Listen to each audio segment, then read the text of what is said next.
자, 미국 증시 마감 상황으로 그냥 바로 넘어가 보도록 하겠습니다. 미국 증시가 또 하락을 했습니다. 뭐 낙폭은 뭐 이 정도면 감내할 만하다라는 정도가 되는데 이게 지금 사흘 연속 조정이에요. 그러다 보니까 이제 약간 이게 마음에 약간 요동침이 좀 이 잔잔했던 마음에 누가 이렇게 돌을 던진 듯한 그런 느낌이 좀 있습니다. 왜냐하면 이제 뭔가 좀 쎄한 느낌이 나는 게 그래 지금 숨고르기 되게 필요했었고 정말 건강한 조정이고 우리가 이렇게 이틀 동안은 계속 얘기했어요. 근데 이쯤 되면은 이제는 그래도 좀 이게 반등이 나와줘야지 이 상승 추세 속에서 이제 쉬어가기였다 이게 딱 되는데 이게 또 사흘째 연속 내리다 보니까 이거 이제 고점 또 나온 거 아니야? 이제 이런 우려감들이 이제 슬금슬금 나오기 시작을 한 것 같습니다. 일단 뭐 표면적으로 보면 오늘의 조정은 제롬 파월 연준 의장이 역시나 긴축 의지를 재확인시키면서 그에 대한 부담이다. 뭐 이렇게 해석은 해볼 수가 있겠어요. 하지만 사실 그 발언들이 나오기 전부터 시장은 약세 압력이 좀 있었다라는 것. 그리고 제롬 파월 연준 의장의 발언은 충분히 우리가 예상 가능했다라는 수준에서 생각을 해본다면 조금 그 불안감이 있는 거죠. 자, 그럼 월가에서는 어떻게 해석을 하는지 지금부터 하나하나 보도록 하겠습니다. 먼저 우리 제롬 파월 연준 의장의 발언들을 조금 더 자세히 살펴보도록 할 텐데요. 인플레와의 싸움 여전히 갈 길이 멀다라고 이야기를 하고 있습니다. 하원 금융서비스위원회에 출석을 해서 질의응답을 했고 먼저 사전에 준비했던 연설문을 읽기도 하고 그런 흐름들이 좀 나왔는데요. 일단 멘트들을 쭉 나열을 해보자면 거의 모든 우리 FOMC 위원들이 연말까지 금리 추가 인상이 적절하다고 판단하고 있다. 특히 이 중에 상당수는 두 차례의 인상이 필요하다고 본다라고 언급을 했습니다. 이거는 지난 회의 이후 점도표상에 나왔던 부분 그대로 반복했다라고 이해를 해볼 수가 있을 것 같아요.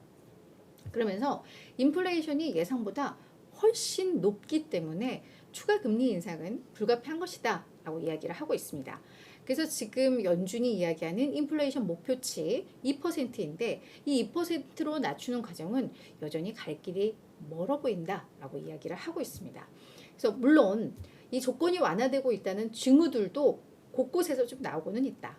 하지만 이 노동시장이 여전히 좀 타이트해서 이 노동시장발 인플레를 잡기 위한 우리의 노력이 필요하다라고 언급을 하고 있습니다. 사실 충격적인 내용은 없고 우리가 모르던 내용도 하나도 없어요. 계속 그들이 이야기했던 내용들 또다시 반복을 한 것이고 점도표 상에서 이미 이런 가능성들을 이야기를 했는데 점도표 그렇게 연준 인사들이 얘기했는데 우리는 이제 금리 그만 올려도 될 것 같아요. 이런 말하는 게 오히려 더 이상하잖아요. 그래서 예상 수준의 말이 나왔다라고 볼 수가 있을 것 같습니다. 그래서 낙폭이 크지 않았던 것들, 매파적 발언에도 불구하고 이랬던 것들은 같은 맥락에서 해석을 해볼 수가 있을 것 같아요. 점도표 보고도 시장은 견조했잖아요. 그래서 그런 측면에 있어서는 제롬 파월 연준 의장 입장에서는 당연히 이렇게밖에 얘기할 수 없는 상황이다라고 저희가 이해를 해보시면 될 것 같습니다. 자, 근데 이제 시장에 대해서는 그래서 이제 조금 논란들이 좀 나와요. 이야기했던 것처럼 여전히 건전한 조정이다. 단기적으로 너무 많이 올랐으니까 한 며칠 이렇게 쉬어가야지 하는 측면과 한쪽에서는 조금 불안해라고 이야기를 하고 있는 게 우리가 아마 한 지난주였나 지지난주였나 대표적인 또 이 신중론자, 비관론자인 모건 스탠리의 그 마이클 윌슨 그분이 뭐라고 했었냐면 연준에서 금리를 동결하는 시점이 정점이다라고 얘기했던 걸 저희가 아마 소개했던 기억이 나요. 기억나세요? 그러면서 아이러니하게도 동결을 하는 것을 시장에서 매우 기다리고 있지만 결국은 이때부터 오히려 이제 시장은 밀릴 수 있다라고 했는데 실제로 약간 고맘때 전후로부터 해서 이제 시장이 밀리다 보니까 정점 신호가 나왔나? 이제 이런 우려가 되는 거죠. 다만 긍정적인 평가들도 나오고 있습니다. 뱅크 오브 아메리카의 스티븐 선마이어 이 기술적 분석가, 차트 분석가인데요. 지금 뱅크 오브 아메리카는 시장에 대해서 오히려 조금 보수적인 시황관을 유지하고 있는 하우스거든요. 근데 그 중에 이제 기술 분석하는 요 사람은 조금 다른 얘기를 했어요. 그래서 지금은 포모랠리다. 그래서 S&P 500이 4,500선, 최종 4,580선까지도 오를 수 있다.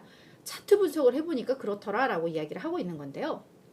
이 포모는 상승장에서 소외될 수 있다는 이 공포 심리를 이야기를 하는 겁니다. 그래서 우리 처음에 코로나 막 터지고 나서 막 급락했을 때 이제 사람들이 이제 많이 돈을 뺐는데 그 다음에 완전 V자 반등을 하니까 거기에서 이제 약간 상실감, 소외감을 느꼈던 투자자들이 많았거든요. 그래서 그게 일단 이제 약간 트라우마처럼 돼서 이 상승장에서 소외되면 안 돼라는 게 있어서 일단 시장이 올라가면 다 같이 또 따라 살 수밖에 없다라는 건데, 요 분석가가 봤을 때는 지금은 그 포모 랠리다라고 이야기를 하고 있고, 그러한 심리로 인해서 지수는 앞으로 더 갈 수밖에 없다라고 이야기를 하고 있는데요.